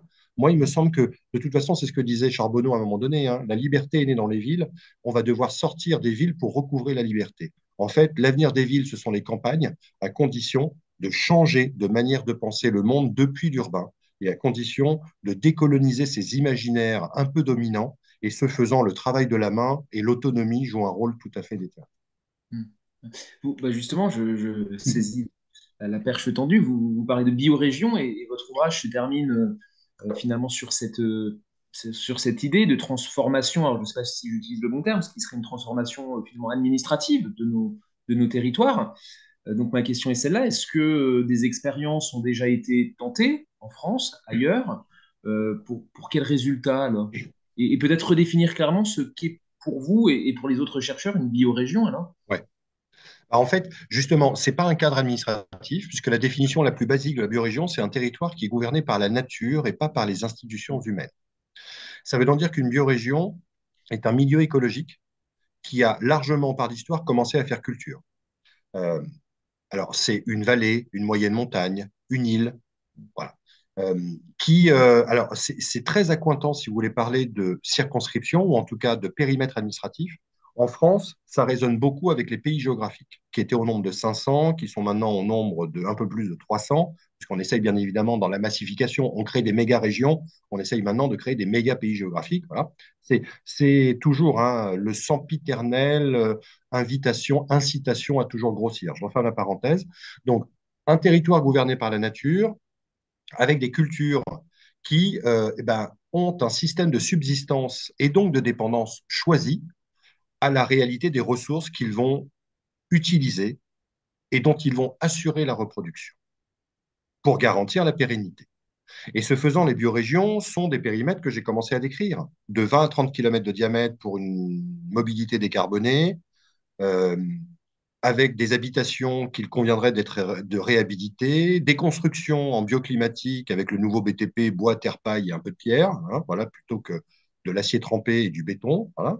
Euh, on a là, en fait, lorsqu'on regarde le kaléidoscope des pays géographiques, on a en fait une géographie hexagonale qui permettrait vraiment une conversion, alors non pas institutionnelle, mais de se rapprocher de formes de vie qui sont autrement liées à leur propre écologie, à leur propre milieu écologique. Et alors, du coup, quelles en sont les expériences? Ben, c'est une pensée. Alors, il y a plusieurs filiations. Je ne rentre pas dans le détail. On pourra en discuter si ça intéresse certaines et certains. Euh, il y a une expérience éco-anarchiste nord-américaine qui s'appelle Cascadia. Alors, à une échelle, c'est celle des grands espaces nord-américains, on ne peut pas comparer. Le rapport à l'environnement est incomparable entre la culture des grands espaces nord-américains et notre propre rapport au terroir et au territoire en France. Bon. Donc, on est sur des bassins versants entiers, ça va de l'Oregon à la Californie, c'est immense, mais globalement, on a bien quitté les villes, faire autonomie, renouer avec des cultures, en l'occurrence amérindiennes, pour le cas de Cascadia. En France, on essaye avec le mouvement post-urbain de porter des projets d'éclosion biorégionale. Et donc là, il y a des idées, en tout cas l'Université rurale des Cévennes travaille à l'idée d'une biorégion autour des cultures de la châtaigne et de la moyenne montagne cévenole. Voilà. Belle-Île-en-Mer est en train de réfléchir à sa propre autonomie, mais là, il y a la question des résidences secondaires et de la néo-ruralité qui pose question. Donc à chaque fois, hein, c'est compliqué, c'est très conflictuel et c'est pas d'un claquement de doigts qu'on peut y arriver. Mais on est vraiment dans ces échelles-là. Voilà. Le Périgord vert un temps et puis d'autres qui sont en train voilà, de réfléchir à ce que, à l'échelle de ce que l'on pourrait dénommer pays géographique, donc pourrait permettre une relocalisation d'activités et on insiste particulièrement à un réempaysannement, puisque quand vous suivez l'atelier paysan, la Confédération paysanne, mais aussi Terre de Liens, mais aussi quelques mouvements décroissants, le seul moyen de recouvrer un peu de souveraineté, mais surtout d'abaisser le taux de charge écologique de nos productions industrieuses par l'agriculture, donc je parle bien de révolutionner l'agriculture conventionnelle pour passer à de l'agroécologie et de la permaculture, il faudrait entre 1 et 10 millions d'actifs ruraux pour véritablement faire droit à cette société écologique. Voilà. On en est loin. Le nombre d'agriculteurs ne cesse de baisser. Le taux de suicide n'a jamais été aussi important. Mais je terminerai peut-être là-dessus. N'oublions jamais que l'artificialisation dont on parle en France par l'urbain, c'est-à-dire 9,3% de la superficie hexagonale, le manteau bâti, les infrastructures, les équipements commerciaux, les industries, etc., mettent de côté les 46% de la surface agricole utile qui a été convertie à l'agriculture industrielle. Conversion à l'agriculture industrielle pour nourrir les bouches urbaines que l'on a réunies dans les agglomérations devenues métropoles. Donc il serait bon, lorsqu'on parle d'artificialisation, de mettre aussi l'agriculture industrielle dedans. Et ici, il s'agit de désurbaniser, c'est en fait désartificialiser mécaniquement, chimiquement. Il y a bien une reprise de la terre qu'il va falloir opérer, d'où le réempaysanement qui est en fait le corollaire de la désurbanisation dont j'ai parlé. Voilà. Il est 19h30, alors je vais me permettre une dernière question pour laisser les collègues ensuite poser les leurs. Guillaume Faburel, vous qui enseignez à l'université et à Sciences Po, euh, vos étudiants d'aujourd'hui qui incarnent la future génération de géographes, d'urbanistes et qui sont des citoyens en puissance, vous semble-t-il finalement sensibles, indifférents à ces dangers de l'urbanisation? Est-ce que vous avez l'impression qu'il y a une prise de conscience ces dernières années ou finalement plutôt justement des jeunes qui se sont laissés tenter par l'urbanité et ses modes de vie? Alors, vaste question. Je partirai bien et je parle uniquement de la géographie et de l'urbanisme. Parce que j'enseigne aussi dans d'autres disciplines et du coup, mon impression serait peut-être différente. Mais je laisse ça de côté peut-être pour la discussion. En géographie et en urbanisme, c'est par effet de gentillesse très certainement, mais ils adhèrent bien volontiers au discours que je tiens. Voilà. Mais tout simplement parce que cette génération, depuis maintenant, et là je l'ai vu depuis 2 ou 3 ans, hein, cette génération est traversée, alors pour certaines et certains d'une anxiété, pour d'autres d'une conscience écologique, soit indéniablement. Et du coup se pose, alors chacun et chacune se fait un nœud au cerveau, mais on se fait tous des nœuds au cerveau, on est tous traversés de paradoxes, de savoir si c'est par l'urbanisme et la géographie qu'ils pourraient être des acteurs de la transformation écologique du monde. Euh, et c'est plutôt vers ça qu'on est amené à bâtir des enseignements en ouvrant à des débouchés, parce que soyons clairs, il y a aussi des débouchés qui sont en train de s'ouvrir en la matière. Voilà. Ce n'est pas les plus importants. C'est vrai qu'en urbanisme, un débouché métropolitain est plus vite rémunérateur, c'est plus facile, c'est à 100 mètres à vol d'oiseau depuis l'université dans laquelle je suis, plutôt qu'aller dans des ruralités ou des petites villes qui n'ont pas l'ingénierie pour porter des projets qui seraient des projets qui seraient écologiquement plus vertueux. Mais néanmoins, moi, à la question assez simple hein, de savoir si ça résonne et si je sens qu'un mouvement est engagé indépendamment de ce que je raconte, hein, la réponse est oui. C'est-à-dire que le pourcentage d'étudiants qui entrent en réflexivité, se posent la question sur des bases écologiques de leur propre choix de formation et de l'usage et l'utilité de cette formation pour après, c'est-à-dire le sens qu'ils veulent mettre, le rapport au travail est en train d'évoluer, le rapport à la mobilité est en train d'évoluer, le rapport à la consommation est en train d'évoluer. Maintenant, soyons clairs, ce n'est pas la majorité. Moi, j'interviens énormément en master, donc c'est des gens qui sont, a priori, ont les capitaux culturels qui leur permettent aussi de brasser les enjeux et de se positionner avec un peu de liberté. Dans cet univers-là, géographie urbaine avec ses capitaux culturels, moi je sens, et je le partage à quelques collègues, mais on n'est pas nombreux, à avoir ce type de grille de lecture et d'analyse à proposer dans le cadre des enseignements à partir des recherches que l'on mène. Et aujourd'hui, on est bien à 30-40% des étudiants qui s'inscrivent là-dedans. On est même à une bonne moitié, soyons clairs. Donc, la question après, c'est comment ils se situent et comment eux-mêmes, parce que c'est bien de se poser la question et d'être en doute, ou en tout cas d'orienter vers. La question qui se pose, c'est que l'université a sombré pour moi dans la professionnalisation. Et la professionnalisation par les stages et les métiers qui doivent rapporter de l'argent, parce que les formations sont très financées dorénavant aussi par les collectivités territoriales, par les entreprises du privé, enfin toutes ces choses-là. Et là, pour moi, il y a une forme de normation des pensées qui est assez dramatique. Au niveau auquel je suis, ils ont la gentillesse de me dire que ça les fait réfléchir et que ça résonne un peu et qu'ils vont l'intégrer pour leur propre choix d'insertion professionnelle ou de bifurcation ou de retour à la campagne pour ceux qui en sont partis pour venir dans les universités métropolitaines. Bref, que ça traverse leur existence et que l'écologie est devenue maintenant matricielle des choix qu'ils ont à opérer. Merci Guillaume Faburel. Merci à vous. Je vais laisser la parole maintenant aux collègues qui ont sûrement, je l'espère, des questions, hein. On a essayé voilà, de donner une approche un petit peu globale de l'ouvrage passionnant, donc Indécence urbaine. Alors maintenant, si les collègues ont des questions, ça sera avec plaisir. N'hésitez pas à prendre la parole euh, ou à poser la question dans le chat. Tout à l'heure, Maud a donné aussi cette indication. Alors moi, je ne vois rien, mais peut-être que Maud, tu vois quelque chose. Non. Ou alors n'hésitez pas. Non, de mon côté, non, j'ai pas de questions. D'accord. N'hésitez pas à prendre la J'aurais, parole. moi, pour ma part, juste envie de revenir sur la ville de 15 minutes. Oui, Finalement, quelle est la différence entre bah, toutes les réformes, etc., qui ont été prises pour restructurer les métropoles, en fait, oui. aménager les métropoles? Mhm. Tout le monde est au fait de la ville du quart d'heure ou la ville des 15 minutes? Ça parle ou ça parle? Je présente rapidement le concept. Pour, Oui, ce serait bien. Oui, oui. euh, alors, je vais essayer de faire court parce que c'est à la fois problématique, cette histoire, et en même temps un peu énervant. Donc, je vais essayer de me détendre. Euh, la ville du quart d'heure, c'est proposer avoir l'ensemble des services, équipements, des commodités à 15 minutes de chez soi. Et plutôt que de prendre l'avion, puisqu'il y a un certain empan un peu socio-écologique derrière, plutôt par mobilité active ou mobilité douce, ou transport en commun. Voilà, pour faire court. Euh, c'est un concept qui est très porté par le C40, qui unit nombre de métropoles internationales. La ville de Paris, Londres vient de changer de position, mais la ville de Paris reste très soucieuse de la mise en place de ce concept-là, voilà, euh, qui a été proposé par un collègue qui vient des mondes de l'entreprise, qui s'appelle Carlos Moreno, qui a été recruté à l'université, mais je le rappelle, qui vient des mondes de l'entrepreneuriat et qui en fait emprunte à ce que des collègues proposaient il y a une quinzaine ou une vingtaine d'années autour d'isochrone, c'est-à-dire dans des agglomérations, essayer de voir à 30 minutes quelles étaient les commodités proposées, quels étaient les équipements et les services accessibles pour essayer d'avoir une forme de justice urbaine. Quel est le problème posé avec cette ville du quart d'heure? C'est qu'en fait, elle est le produit de gens qui sont très très bien insérés dans les mondes métropolitains.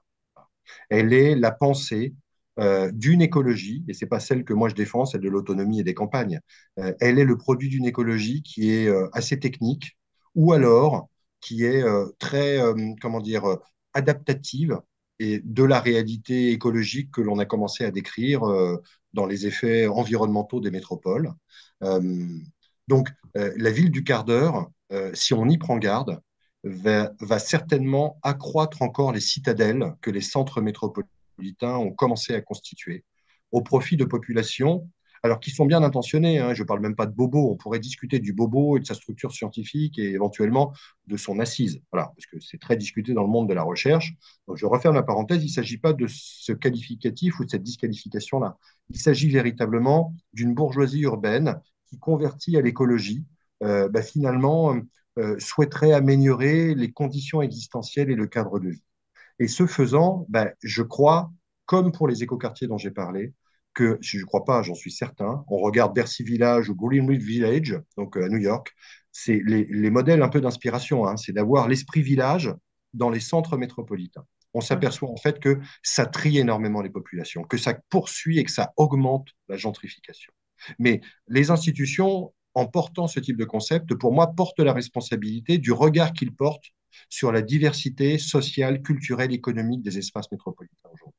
On a l'impression, c'est pour ça que je parle de concept de citadelle, on a quand même l'impression que la ville du quart d'heure est faite écologiquement pour quelques vertus qui ne sont pas inintéressantes, mais qui omettent complètement le cadre capitalistique dans lequel les villes métropolisées sont amenées à évoluer. Voilà.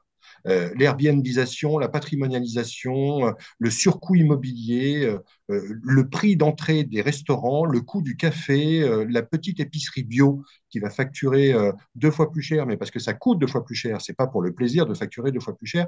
On a là pour moi une forme d'écologie urbaine qui est une écologie qui est peut-être vertueuse pour ceux qui en ont les moyens, mais qui va en fait continuer à extraire, trier et évincer des groupes entiers. Parce que soyons clairs, la ville du quart d'heure, pour pouvoir se loger dans les espaces du quart d'heure, il faut quand même beaucoup d'argent. Voilà. Donc, la ville du quart d'heure se développe. Beaucoup de métropoles ont jeté leur dévolu là-dessus parce que ça leur permet, selon moi, euh, d'être en phase avec des aspirations du moment d'un certain fragment de la population, voilà, ceux qui sont insérés, de mon point de vue, les talents, entre guillemets. Euh, et surtout, ça permet aussi de faire droit à ce que, et ça je trouve ça sain, hein, à ce que les enquêtes relayent en termes de désirabilité, d'évolution des modes de vie. Il faut ralentir, il faut tempérer nos existences, il y a un sentiment de saturation, de surstimulation. La ville du quart d'heure véhicule cet imaginaire de la prise de conscience et du ralentissement. En soi, c'est certainement louable, mais ça se fait dans un contexte socio-économique qui fait que ça va produire les effets totalement inverses à ceux qui sont escomptés. En tout cas, j'espère que la ville de Paris, en adhérant au concept et en le développant à ce point, n'est pas dans l'idée totalement officielle de continuer à gentrifier les arrondissements de son propre espace administratif. Voilà. D'accord. Merci pour votre réponse. D'autres collègues, n'hésitez pas. Alors, Je... j'ai reçu une Vas-y. question de Mathieu Moser. Bonsoir, sur les nouvelles manières de vivre ensemble, que pensez-vous du modèle d'Auroville en Inde? Euh, je pense a priori que du bien. Effectivement, le projet n'est pas arrivé au terme de ce qu'il avait annoncé lorsqu'il a été créé il y a une trentaine d'années, si je me souviens bien. Mais on est pour moi sur des expérimentations sociales et écologiques qui, par l'autonomie et par l'accueil, ne sont pas loin. D'ailleurs, quand je parlais d'écolieux en France, il y en a plusieurs qui s'inspirent d'Euroville. Donc on est là, il y a plein d'expériences en Inde ou dans d'autres pays qui, pour moi, participent, comment dire, à l'ouverture de brèches. Voilà. Ce sont simultanément des bulles et des brèches qui ouvrent le champ du possible. Mais je sais qu'Euroville a été contrarié, je sais que le nombre de personnes attendues n'a pas été celui escompté, je sais que la question de l'autonomie a été dure à mettre en place, mais néanmoins, je crois que c'est, pour moi, de ce que j'en sais, une magnifique expérience et une tentative alternative à une échelle et à une taille qui est celle que je décrivais tout à l'heure à la question d'Armand. Voilà. D'accord. Alors, j'ai une autre question de Flavie. Y a-t-il une réflexion sur les biorégions au niveau de l'Union européenne? Ah, ça, Oui, oui, mais avec une capacité digestive, sincèrement, les institutions ne souffrent pas de transit intestinal, dans le sens où elles utilisent le concept, mais pour non pas le dévoyer, mais le détourner. On ne parle pas de biorégion, on parle de bioterritoire ou d'écorégion. On est plutôt à des biozones, c'est-à-dire des biotopes beaucoup plus larges. Et on est clairement dans l'inventaire forestier et dans le type d'écologie et sa mutation face au dérèglement climatique. On n'est en aucun cas dans l'articulation nature-culture dont je parlais, à plus petite échelle, pour véritablement proposer et regarder avec attention la diversité des formes de production et des types d'activités. Donc oui, l'Union européenne utilise le concept moyennant un préfixe qui a un peu changé, mais dans une perspective strictement naturaliste et finalement fort peu euh, culturelle et politique. Voilà. À ma connaissance, hein. Et là, je viens de tomber sur l'expert de l'écorégion proposé par la Commission européenne en 2014 et je prends des notes.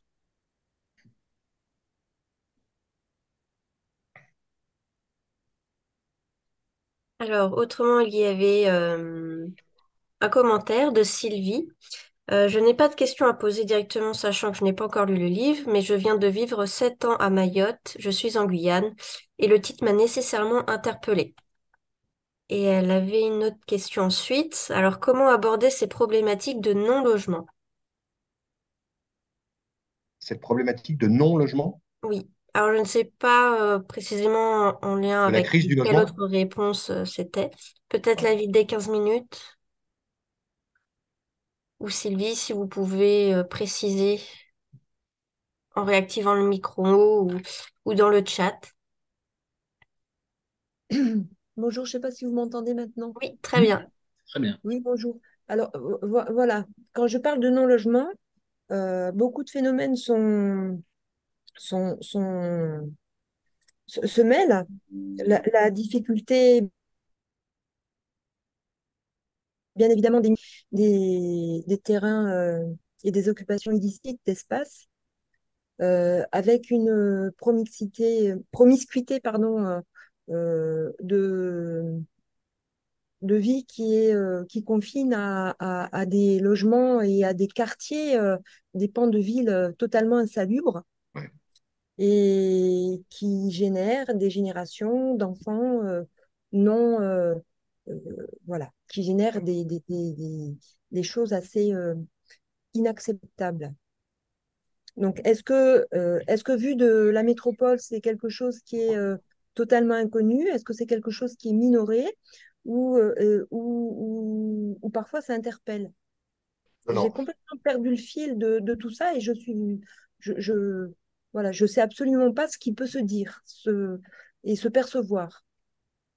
Euh, En fait, moi, ce que je vois, alors ça dépend des métropoles. Je ne veux pas mettre tout le monde, parce que ça dépend des orientations politiques et du type, Mhm. on va dire, d'obédience par rapport à cette question-là. Mais moi, ce que je vois sur Lyon ou ailleurs, hein, ou dans quelques autres métropoles, c'est qu'il y a des réponses qui se veulent, alors effectivement, plutôt dans l'urgence du démantèlement du campement et de l'offre d'un logement en dur, ou alors d'éviter le risque du squat, parce que les institutions ont horreur des occupations illégales telles que vous les avez évoquées. Néanmoins, il y a des logements temporaires qui peuvent être proposés. Il y a euh, la question de l'accès aux ressources, de l'accès à l'eau, de l'accès qui est aussi et fait l'objet, voilà, avec la restauration de certains services, bains douches et autres, qui permettraient à un moment donné de rendre un peu plus dignes ces existences-là. Euh, mais c'est nullement, un, à la hauteur. Deux, il y a la question sécuritaire dans les métropoles. Je n'associe pas la migration, les migrants à la sécurité. Il se trouve que c'est un effet de construction politique, surtout en ce moment. Et du coup, ça marche un peu sur des œufs. Voilà. Donc les politiques peuvent être menées, mais n'ont pas, un, la visibilité et les moyens que l'on pourrait attendre par moment. Moi, ce qui m'importe là-dedans, c'est de dire, et je le vois avec le syndicat de la montagne limousine notamment, donc dans le Limousin, on n'est pas dans la métropole, c'est que vous avez beaucoup plus de ressources d'accueil aujourd'hui en dehors des grands espaces métropolitains que dans les espaces métropolitains. Euh, et que là, ça pose la question euh, de l'arbitrage, de la gouvernance multi-agents et de la place des métropoles dans les grands cadres décisionnels et dans les grandes orientations qui sont faites.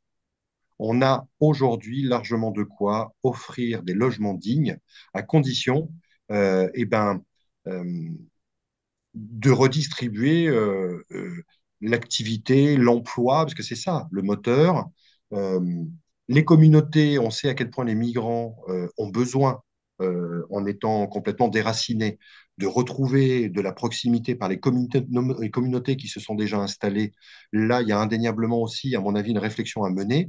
Mais dans les campagnes, il y a des formes de solidarité, il y a des accueils qui sont proposés, et je crois qu'il y a des ressources de logement qui permettraient de le faire un peu plus dignement. Voilà.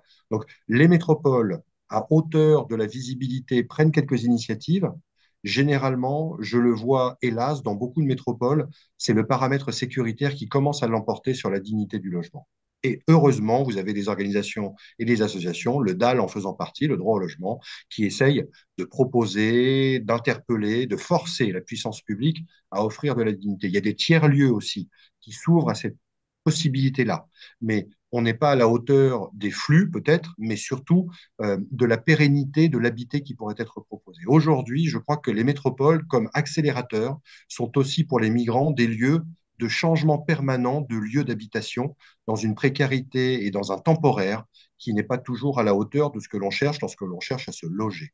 Peut-être que dans les périphéries, et certainement, il y aurait indéniablement à faire droit à d'autres formes d'habitat. Je ne suis pas sûr d'avoir répondu à la question, Sylvie. Elle est voilà, si, en partie, bien que ça s'applique absolument pas à Mayotte, ça, mais c'est pas grave. Par contre, euh, je me demande véritablement si ce que vous venez de dire fait partie des choix politiques euh, qui sont envisagés. J'ai cru entendre parler c'est pour ça, je reprends, hein, je suis complètement déconnectée de tout ce qui se fait. J'ai cru entendre parler de réforme d'aménagement qui sont dans les tuyaux ou qui sont déjà en train de se faire en termes de durcissement des permis de construire Oui, pour éviter justement l'artificialisation. Ouais. voilà. Donc, tous ces petits logements dont vous parlez, qui pourraient être réaménagés, etc., risquent du jour au lendemain ne plus être réaménageables. Ah ben non, parce que justement, le zéro artificialisation nette, c'est pour d'abord mettre la priorité sur l'existant.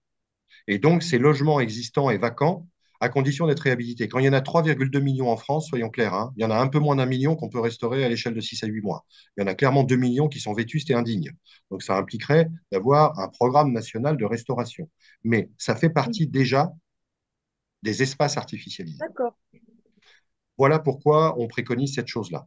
Deuxième élément, euh, des États ont arbitré, ou en tout cas pas sur cette question du logement vacant, mais par exemple, le gouvernement espagnol a lancé un grand programme en 2019 d'aide des jeunes ménages urbains, particulièrement des capitales régionales, pour aller vivre dans les campagnes. Et ça se chiffre en milliers, dizaines de milliers d'euros pour aider des jeunes ménages à repeupler les campagnes. Le Japon a décidé l'an dernier de financer le départ de Tokyo-It pour aller vivre dans des villes de plus petite taille parce que Tokyo arrive à saturation. On a des États qui commencent à arbitrer. Moi, je ne suis pas un fanat des États, vous l'aurez remarqué, mais ailleurs, la question du redéploiement populationnel, du repeuplement entre guillemets des campagnes, parce que les campagnes sont déjà largement peuplées, soyons clairs. Moi, j'aime pas ce terme de repeuplement des campagnes comme si les campagnes étaient désertes. Non, il y a énormément de vie dans les campagnes, mais il y a des ressources qu'on pourrait mobiliser pour accueillir un peu plus que ça ne l'est aujourd'hui.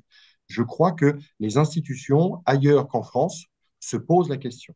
La démétropolisation, et même revenons à la France, hein, l'Agence de la transition écologique vient de lancer un appel à projet autour de démétropoliser l'Île-de-France.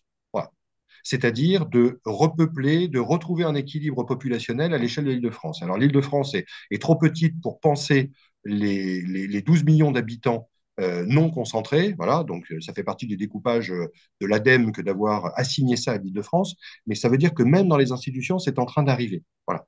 Moi, je serais d'avis aujourd'hui que, parce que ça vient aussi d'individus qui, dans leur métier institutionnel, voient bien que les politiques menées jusqu'à aujourd'hui finalement ne sont pas à la hauteur des enjeux, voire contraires à la direction que nous devrions prendre, je serais vraiment d'avis de forcer au débat, de la mise en débat de cette question-là, d'une autre géographie et d'un peuplement un peu plus harmonieux, un peu plus décent pour les vies humaines et pour les environnements. Et quand on fait le calcul, eh ben, c'est tout à fait atteignable à l'échelle hexagonale. Voilà. Alors à Mayotte, c'est un autre contexte, mais Mhm. à l'échelle de l'hexagone, de la métropole au sens où l'Empire l'a défini, c'est tout à fait envisageable que de repeupler de manière un peu plus décente, responsable, sobre l'espace hexagonal. Ok.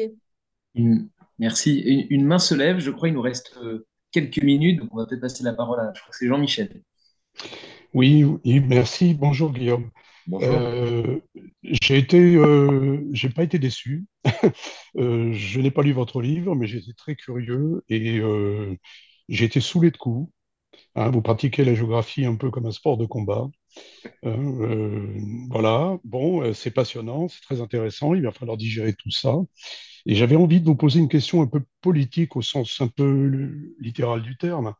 Euh, Comment voyez, vous avez parlé de la relégation, j'emploie peut-être pas le mot exact, mais enfin la relégation des zones périurbaines par rapport aux métropoles. Comment voyez-vous, avez-vous vu ce mouvement de contestation important qu'on a vu ces dernières années, ce mouvement des Gilets jaunes, qu'on appelait les Gilets jaunes, qui est quand même, quand on va au-delà des revendications politiques, est un mouvement de révolte contre la prééminence de la métropole, des politiques de métropole et de l'arrogance en quelque sorte culturelle dont vous avez parlé, qui caractérise les métropoles. Qu'est-ce que vous pourriez nous dire là-dessus, s'il vous plaît? À part paraphraser ce que vous venez de dire, alors effectivement, on pourrait aller plus loin dans la discussion, mais effectivement, les gilets jaunes sont, sont l'éclosion subreptice pour des raisons d'abord techniques, fonctionnelles, économiques, le prix du gasoil, je referme la parenthèse, euh, sont l'éclosion subreptice d'un ras-le-bol euh, euh, dans l'asymétrie symbolique du traitement des vies. Voilà, pour moi, c'est-à-dire non pas l'abandon, mais une forme de déréliction de ce que seraient les périphéries, avec 17 guillemets, au profit effectivement d'arbitrages qui viennent de cadres et de visions qui sont éminemment urbaines et métropolitaines. Et moi, ce qui m'a intéressé en étudiant un peu quelques ronds-points, mais beaucoup de collègues s'y sont aussi intéressés, c'est que si on revient sur la question écologique, qui moi me semble être ou devoir être matricielle, loin d'être anti-écologique en réfutant la taxe dont il s'agissait sur le gasoil, il y a sur les ronds-points des pensées écologiques qui se sont créées autour de l'entraide, de la solidarité, autour de l'alimentation, de l'autonomie, autour des travaux de la main et des communautés que ça pourrait recréer. Et là, moi, pour moi, comment dire, sans fantasme aucun et sans aucune idéalisation, il me semble que on a eu effectivement, et c'est aussi peut-être une des raisons pour lesquelles la répression policière a été aussi violente, c'est qu'on a eu, pour moi, l'expression euh, emmagasinée, historicisée de la morgue de supériorité des métropoles sur toute autre forme d'habité. Et donc, une revendication forte d'autres formes de vie qui doivent aussi recevoir dignité. Et là, il y a quelque chose. Alors, du coup, ils sont montés dans les métropoles pour pouvoir interpeller, mais c'était par nécessité d'interpellation. Ils revendiquaient clairement d'avoir d'autres manières et d'autres formes de vie.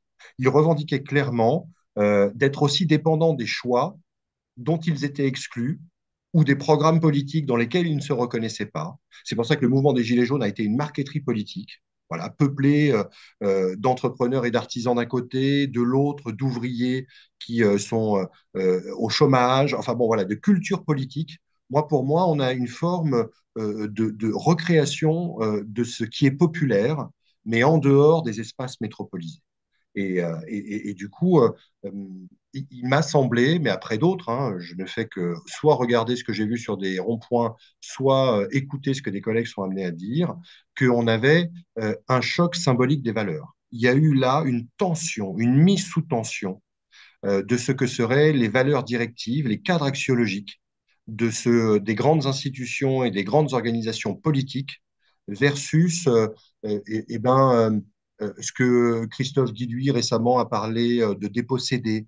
Voilà. Je sais que son concept de France périphérique fait énormément de débat, alors surtout au sein de la géographie. Hein. J'ouvre une parenthèse, mes collègues géographes détestent Christophe Guilluy.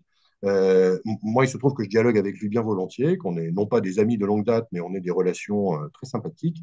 Euh, il y a, à mon avis, quelque chose qui renvoie à la périphérisation du monde, à des subalternités qui ont été créées par les formes dominantes de la pensée métropolitaine, par ces cadres organisationnels et ces systèmes décisionnels. Et à mon avis, les Gilets jaunes ont frappé à la porte de la démocratie. Mais ça s'est fait quand même par une répression qui a été, pour moi, largement démesurée. Enfin bon, toute répression est démesurée, que ce soit une personne ou 100 000. On va Merci. peut-être prendre une dernière question. 20 heures approchant, je crois que une main s'est levée. On va pouvoir prendre cette question pour conclure. Bonsoir. Bah, vas-y. Oui, bonsoir. Merci de vos propos et merci de citer Charbonneau. On aurait pu parler d'Ellul, etc. Tous ceux-là qui nous ont ouvert la voie, heureusement qu'on les redécouvre d'ailleurs. Et c'est pas tout à fait un hasard. Là, je vous parle pour Genève. À Genève et en Suisse, on a cette structure qui s'appelle le référendum, même s'il est un peu distordu, elle permet à la population de s'exprimer et ça permet notamment à des mouvements d'habitants, et j'en fais partie, de contester des politiques d'envergure où il s'agit précisément de singer les grandes métropoles. J'aimerais simplement savoir si ce type de mobilisation à l'intérieur de la ville, ce type de mobilisation a encore un avenir et s'il ne faut pas d'emblée tout déplacer du côté précisément de le hors-ville, de la périphérie. Parce qu'on s'épuise dans la ville à Ouais. combattre précisément ce capitalisme foncier qui est carrément indétrônable, alors qu'il faudrait peut-être voir ailleurs et combattre ailleurs. Moi, je partage cette idée-là. Alors, ça ne me fait pas faire que des amis, hein, soyons clairs, parce que beaucoup des mondes universitaires sont très accointants avec les mondes militants urbains. Voilà. Il y a une gauche dont je me réclame, je vous le dis franchement, vous l'avez senti, mais installée dans les espaces métropolitains qui considère que la ville est encore ce foyer révolutionnaire, avec le concept de droit à la ville hérité de Lefebvre, mais il y a maintenant une bonne cinquantaine d'années. Je ne sais pas faire procès à Lefebvre, Henri Lefebvre, de dire qu'il n'a pas vu arriver la crise écologique. Moi, là, des études nord-américaines ou des travaux qu'on peut mener et d'autres tendent à montrer qu'effectivement, il y a une forme d'infertilité, d'inefficacité, voire même, on peut être des agents involontaires en continuant de l'intérieur à croire, en militant, pouvoir renverser et inverser la tendance. Moi, je milite maintenant pour. Alors, c'est éco-anarchiste, hein, soyons clairs, donc on ne se refait pas et je ne vous demande pas, bien évidemment, de me croire sur parole, ce que vous ne faites pas depuis le début et c'est très bien. Mais qui, si la ville, historiquement, est le lieu de création de nos institutions, de nos États, je vous renvoie à James Scott, dont je vous parlais tout à l'heure, mais Jean-Paul Demoule aussi raconte ça très bien, euh, et que le politique aujourd'hui est sourd à la récrimination écologique et à la bifurcation radicale que l'on devrait mener, il y a vraisemblablement à construire ailleurs d'autres formes politiques et à sortir des villes qui sont rentrées dans une routine institutionnelle. Et même quand on est militant et qu'on squatte des endroits, donc on désobéit, on est dans l'illégalisme ou le translégalisme, et ben, je vous informe juste que la métropole de Grenoble a, sur ses plaquettes quadrichromées, inscrit dans la carte de visite de la ville quelques squats, non pas à visiter, mais pour lesquels il conviendrait de passer devant pour ressentir le frisson d'appartenir à l'histoire de la Révolution. C'est en fait très digestif, c'est instrumental. Donc pour moi, les institutions et les métropoles, loin d'être la solution politiquement, euh, épuisent des vies militantes, créent des carrières militantes, hein. Il y a des partis politiques qui vivent sur cet électorat-là, hein. Voilà. Si les écologistes en France ont gagné des métropoles, c'est parce que les militants écologistes croient, dur comme fer, que la métropole peut être résiliente, adaptative, à la capacité d'inverser la tendance qu'elle a elle-même créée, selon moi. Là, les constats que je fais, c'est qu'aujourd'hui, les formes les plus radicales et alternatives aux politiques ont dû débrancher, donc partir pour pouvoir se réaliser et retrouver un peu d'énergie, un peu d'allant. L'enfer étant pavé de bonnes intentions, c'est jamais très facile. Les projets peuvent voler en éclats, mais quand je parlais de syndicats de la montagne limousine, de coopératives intégrales, de chambres d'agriculture alternatives, d'universités rurales, etc., etc., etc., c'est bien en fait dans d'autres cadres habités et dans les campagnes que renouer avec le foyer, là pour le coup aussi ardent, hein, de la paysannerie qui a été passé par trépas depuis la fin du 19e siècle, eh ben, on pourra, de mon point de vue, peut-être se poser autrement la question de comment habiter écologiquement, décemment et politiquement la Terre. Voilà, on pourra se réencapaciter. La militance urbaine, pour moi, s'époumonne à crier dans la rue et s'épuise à suivre les institutions pour éviter, pour et tenter de les bloquer, à suivre les projets fonciers immobiliers pour s'y opposer, éventuellement par une occupation illégale, mais qui va rapidement être délogée, démantelée, alors même que si toute cette énergie était mobilisée ailleurs, elle pourrait créer une alternative et une respiration. Voilà, moi, pour moi, c'est. Donc ça va dans votre sens. Je suis désolé, je ne fais que des phrases avec des mots, des mots, des mots. Ça n'a pas plus d'idées que ce que vous aviez énoncé. Voilà. En tout cas, mes amitiés à Genève. Merci. Merci Guillaume Faburel. J'entends le clocher de mon église de petit village, loin de la métropole, qu'il est 20 heures exactement. Donc je crois qu'il va être l'heure de nous quitter tous et toutes. En tout cas, un grand merci à vous, Guillaume Faburel. Merci à Je ne vous. peux que conseiller la lecture de votre ouvrage passionnant Indécence urbaine. Vous l'avez dit, le but n'était pas d'être d'accord avec vous ce soir, mais en tout cas, voilà, c'est un livre qui interroge, c'est un livre qui bouscule. Donc c'est un livre profondément géographique parce qu'il interroge aussi notre manière de vivre, d'habiter. Donc merci pour ça, Guillaume Faburel. Merci à tous les clionautes qui ont suivi cette conférence, je l'espère, intéressante, voire passionnante. Et peut-être que Maud, tu veux dire un dernier mot. Je te laisse conclure.